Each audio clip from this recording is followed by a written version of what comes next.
तो जय बाबा की सभी को। आज हम आपको सुनाएंगे गोगा जी महाराज की महापुराण, जिसको सुनने या पढ़ने से आपके सारे कष्ट दूर हो जाते हैं। और 18वां अध्याय, राजा जेवर सिंह का वन गमन। प्यारे सज्जनों, रानी बाछल अपने पति राजा जेवर सिंह को समझा बुझा धीरज बंधाया महल में ले तो आई, परंतु राजा जेवर सिंह का जी खट्टा हो चुका था। उन्हें ये दुनिया अच्छी नहीं लग रही थी। सोचते थे, क्या इसी का नाम जीवन है जो हवन करते हाथ जलते हैं? क्या ये ही राज सुख है? मुझे राजा से तो वन के संतमहंत योगी सन्यासी लाखों गुना अच्छे हैं।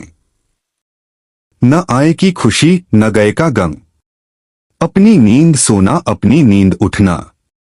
जब जी चाहा भगवत भजन किया, जब जी चाहा कुंडी सोटा ले भंग घोटनी शुरू कर दी, तभी तो उनकी देह स्वस्थ जैसी होती है। एक मैं हूं राजा होते हुए भी चिंता फिकर के कारण आंखें मगज में धंस गई हैं। मुंह पीला पड़ गया है, गाल पिचक गए हैं, खाना पीना जहर सा लगता है, रात को नींद नहीं आती है, सोना हराम हो गया है। इससे तो साधु बनकर वन में रहना ही ठीक है। फिर सोचने लगे, रानी बाछल पर क्या बीतेगी? अपने भाई नेवर सिंह को राज का भार सौंपता हूं तो रानी बाछल तो रो रो कर ही अपनी जान दे देगी। इसका रानीपन मिट्टी में मिल जाएगा। कोई धीरज बंधाने वाला भी नहीं दिखता। बांदी से भी बुरी इसकी दशा हो जाएगी, क्योंकि रानी बाछल की बहन काछल बड़ी धूर्त व कपटी स्वभाव की औरत है। वह बाछल रानी के साथ बड़ी बहन की तरह वर्ताव नहीं करती। रानी बाछल के साथ अच्छा वर्ताव होगा, इसकी मुझे जरा भी आशा नहीं है। एक साली भगवान राम की भी थी, देवी उर्मिला, जिन्होंने अपने जीजा के वनवास के कारण दुखित हो अपने पति को अपनी बड़ी बहन व अपने बड़े जीजा की सेवा के लिए 14 वर्ष को वन में भेज दिया था। अपने स्वामी लक्ष्मण का विरह दुख हंसी खुशी से झेला था, और एक मेरी साली काछल है जो हम लोगों को खाता पीता नहीं देखना चाहती। हिंदू जाति का कितना पतन हो गया है। इससे तो यही मुनासिब है कि रानी बाछल के सिर पर ताज रखा जाए और सारे अधिकार राजकाज व फौज पलटन को रानी बाछल को ही सौंप देना चाहिए। रानी बाछल पतिव्रता नारी, दयालु स्वभाव की है और राज चलाने के काबिल पढ़ी लिखी भी है। तीर तमंचा तलवार चलाने में काफी चतुर है। चेहरे पर वीरता झलकती दिखाई देती है और वह दुश्मन का मुकाबला करने में भी काफी तेज व चतुर है। दुष्टों के संग रियायत ठीक नहीं है। कवि का कहा सच ही है, नीच न छोड़े नीचता कोटिन करो उपाय, नाग जहर ही उगलता कितना ही दूध पिलाए। सज्जनों, राजा जेवर सिंह को जरा भी नींद नहीं आई। वह पलंग पर लेटे लेटे रात भर ये ही विचार करते रहे। दिन निकल आया, रात बीत गई। प्रभु का स्मरण कर शैया का त्याग किया और नित्य कर्म से फारिग हो भगवान का भजन करने लगे। इधर रानी बाछल स्नान ध्यान से फारिग हो अपने पति को शीश झुका, गोरखनाथ की जोत जला फारिग हो गई और राजा जेवर सिंह के चरणों की धूल अपने माथे पर लगाकर बोली, अब आपकी तबीयत का क्या हाल है? आपका चेहरा तो अब भी उदास है। रात को नींद आई या नहीं? अब चिंता छोड़ो, राम राम कहो और नाश्ता करके दरबार जाइए। गुरु गोरखनाथ जरूर कृपा करेंगे और हमारे जो भी दुख हैं उन्हें जरूर दूर करेंगे। राजा रानी की बात सुनकर बोले, रानी, मैं तुमसे अपने मन की बात कहना चाहता हूं। मुझे पूर्ण आशा है तुम मेरे इरादे में विघ्न नहीं डालोगी। पतिव्रता नारी कष्ट सहकर भी अपने पति के वचनों का मन वचन कर्म से पालन करती है। दोहा, रानी जी मैं क्या कहूं तुमसी प्रियाबाज, नीच ऊंच सब बोली मारे, सुबह चैन न साँझ। रानी जी बिना पुत्र जरा सूना, बोली गोली सी लगती है और होए गम दूना। राजपाट को छोड़ बनूं साधु सन्यासी, जब प्रभु का नाम छूट जाए 84 लाख कहूँ रानी जी हम एक न माने। बूढ़ा जिद नहीं ठीक हमें दुख दिया विधाता ने। जवाब रानी बाछल का, राजा जी मत हो दुखी ये ही जग की रीति। बुरे वक्त में गैर हो अपने करें न प्रीति। कर न अपने प्रीत ये जगत बड़ा खुदगर्जी। अपना दूजा ब्याह करो अब यही हमारी मर्जी। संत जने संतान मैं हंस हंस गोद खिलाऊं। बच्चे को कलेजे से चिपटा मैं सबकी टहल बजाऊं। राजा जेवर, दूजी शादी न करूं रानी मती मारी करतार। शादी दूजी नूप उत्तम पद की बालक ध्रुव दिए निखार। ध्रुव दिए निखार नार दूजी रानी ने खाए विधाता के धक्के ध्रुव वन को चल दीने। सीख माता की मान भेष जोगी का कर लीने। नारद मुनि मिले वन बीच ध्रुव को चेला है कीने। आत्मज्ञान कर जब मिला शरण प्रभु की लीने। रात दिन फेरी माला है हिला सिंहासन क्षीर सिंधु में। तब भग द्वारा वाला है ध्रुव को दर्शन दीने हैं अमर तत्व का। ऊंचा दर्जा खास नमूना है बड़ा न कोई सितारा है। सोहे महारानी जी ध्रुव वन में नहीं जाते तो भगवान के दर्शन कैसे करते। संत तो चुन की भी बुरी होती है। दूसरे ब्याह से आज तक कोई सुख नहीं हुआ है। मुझे ऐसा संतान सुख नहीं चाहिए। मेरा तो अब पक्का विचार साधु बनकर वन में भजन करने का और तुम्हारे शीश पर राज मुकुट धरने का है। मुझे तुमसे पूरी आशा है छोटा हो या बड़ा सबसे न्यायपूर्वक बर्ताव करोगी। तुम्हारी पीठ हल्की नहीं है। तुम्हारी मदद के लिए मेरे बूढ़े पिताजी भाई नेवर सिंह मेरी बहन छबीले दे और तुम्हारी बहन काछल है परंतु अपनी बहन काछल से होशियार रहना। वह तन की उजली और मन की काली है। ये लो खजाने की चाबियां, ये राज अंगूठी और ये रहा आपके राजरानी के खुद मुख्तारी का इकरारनामा जिसमें पंचों मंत्री व खजांची के दस्तखत हैं। सो अभी तुम्हारे सामने बुलाकर इकरार कराए देता हूं। अपने पति की बात सुनकर रानी बाछल बुरी तरह घबराई और हाथ जोड़ शीश नवाकर बोली, हे प्राणनाथ, क्या इस तरह किसी ने भरा भाया घर छोड़ा है जो आप मुझे दुखिया के कंधे पर राजभार छोड़कर वन को जाना चाहते हो। क्या घर पर रहकर राम भजन करने को कोई आपसे मना करता है। क्या आपके पिताजी घर में बैठकर राम भजन नहीं करते हैं। क्या हम उन्हें असुविधा पहुंचाते हैं। अगर मेरी गोद सुनी न होती तो भी सब्र कर लेती। ऐसी हालत में तो नगरी के सब लोग मुझे कर्महीन कमबख्त ही कहेंगे। मुझे इस तरह कौन जीने देगा। नंद छबील दे व सासू रामकोर जी दोनों ही बहुत भली हैं परंतु उनकी सीधी बात भी मेरा जिगर छील देगी।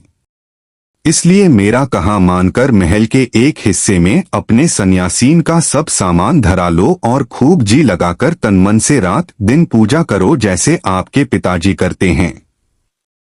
दोनों समय आपकी मन मर्जी का भोजन आपके पास पहुंच जाया करेगा। रानी बाछल ने अपने पति राजा जेवर सिंह के पैर पकड़कर रो रो कर काफी प्रार्थना अर्चना की परंतु राजा जेवर सिंह को वैराग्य हो जाने के कारण उनका मन नहीं पसीजा। वह रानी बाछल से कहने लगे, महारानी जी, तुम कैसी बातें करती हो। अपने मन को पक्का करके वीर धीर बनो। मोह ममता का त्याग करो। एक मैं ही क्या जाने कितनों ने अधीर होकर घरों का त्याग किया है। महाराज भरथरी, राजा गोपीचंद, भक्त पूरन मल और महात्मा बुद्धदेव वगैरह अनगिनत भूपों ने दुखी हो राज्य का त्याग किया है। अगर घर में शांति का वास होता तो इतने लोग साधु सन्यासी बन वन में क्यों रहते। इन्हीं संतों की तरह मुझे भी घर काटने को दौड़ता है। यहाँ मैं अति शीघ्र मृत्यु के मुख में समा जाऊंगा। तब भी तो तुम्हें राजकाज संभालना पड़ेगा। मुझे मेरे जी की करके कुछ दिन जीने दो। मेरी शांति में रुकावट पैदा न करो। अपने पति राजा जेवर सिंह की बात सुनकर रानी बाछल ने अच्छी तरह समझ लिया कि अब ये नहीं मानने वाले हैं। इन्हें वैराग हो गया है। इन्हें जब तक शांति से रहना न मिलेगा तब तक इनका मन अशांत रहेगा। शांत होने पर खुद घर लौट आइए, परंतु मन शांत हो जाने का वचन भरवा लेना चाहिए। इस प्रकार रानी बाछल अपने मन में सोच विचार कर आंखों में आंसू भरकर हाथ जोड़कर बोली, हे प्राणनाथ, अब नहीं मानते तो जब आपका मन शांत हो जाए तब सीधे आकर मुझे अभागिन को शांति प्रदान करने की कृपा करना। मुझे गुरु गोरखनाथ की जोत जलते काफी अरसा हो गया है। वह मैं जमात अपने 1400 चेलों के साथ शीघ्र ही अपने नगर में पधारने वाले हैं। ऐसे में आपका होना जरूरी है, वरना गुरु गोरखनाथ के वरदान का कोई फायदा नहीं होगा। आशा है आप मेरा मतलब अच्छी तरह समझ गए होंगे। न समझे हो तो अच्छी तरह समझ लो। सत्यवान व सती सावित्री की कथा कौन नहीं जानता। आखिरी वरदान में सावित्री ने धर्मराज से ये ही वरदान मांगा था कि मेरे धर्मपरायण 100 पुत्र हों। धर्मराज की मत मारी गई और उन्होंने 100 पुत्रों का वरदान दे दिया। तथास्तु कहकर जब वह चलने लगे तभी सती सावित्री ने शेरनी की तरह गरजकर और अपने दोनों हाथ जोड़कर धर्मराज का रास्ता रोक लिया तथा आंखें लाल करके बोली, हे धर्मराज, क्या कहने तुम्हारे वरदान के?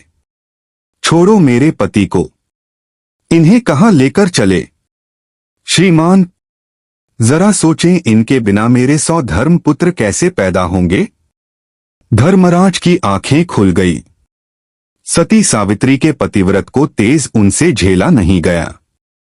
बात सच्ची थी। धर्मराज हार मान गए और अपने नैन नीचे करके बोले, धन्य हो भारतवर्ष की पतिव्रता देवी, तुम जीत गई और मैं हार गया। अपने 100 पुत्रों के वरदान के साथ साथ अपने पति को लेकर और 400 साल की इनकी आयु होने का वरदान भी लो। अब तो आप समझ गए होंगे कि दिन फिरते देर नहीं लगती। अब आप अपने वन जाने की तैयारी जब चाहे कर सकते हैं। अब आपको कुछ समझाना बाकी नहीं रह गया है। प्यारे बंधुओं, रानी बाछल की बात सुनकर राजा जेवर सिंह को बड़ी शांति मिली। थोड़ी देर के लिए उनकी यही इच्छा हो गई कि घर पर रहकर अपना काम ही देखना चाहिए, परंतु तीर हाथ से छूट चुका था और साथ ही क्षत्रियों का कुल और बड़े बूढ़ों की इज्जत का सवाल आ खड़ा हो गया।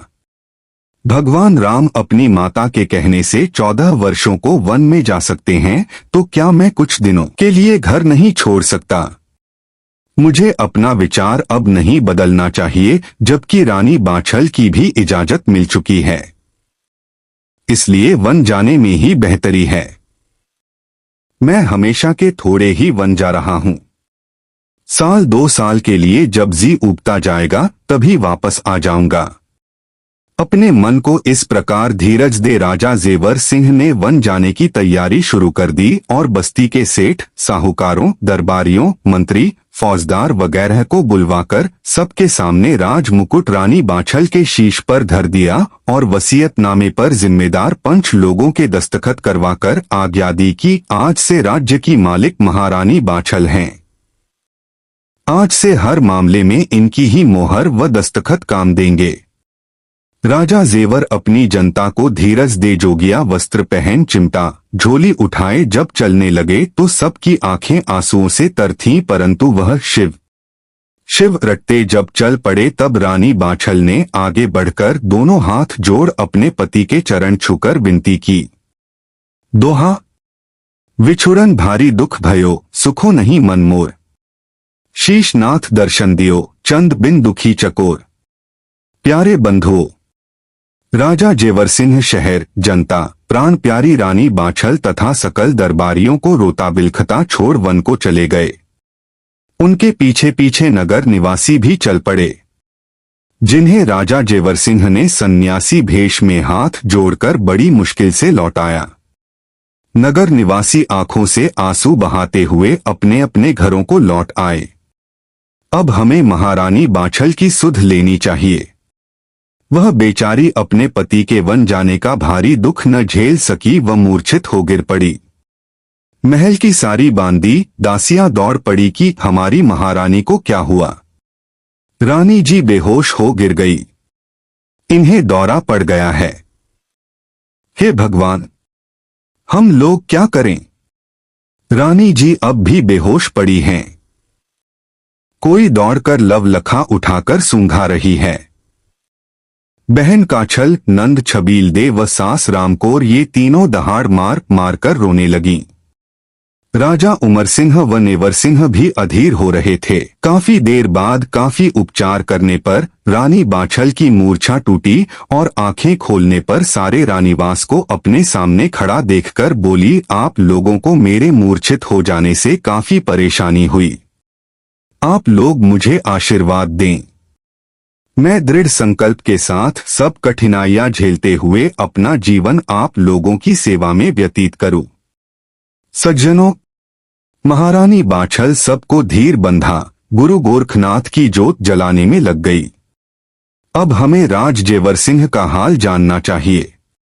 श्री गोगा महापुराण 18वां भाग समाप्त। जय श्री गोगा जी महाराज। ऐसी ही वीडियो देखने के लिए हमारे YouTube चैनल को लाइक शेयर सब्सक्राइब जरूर करें।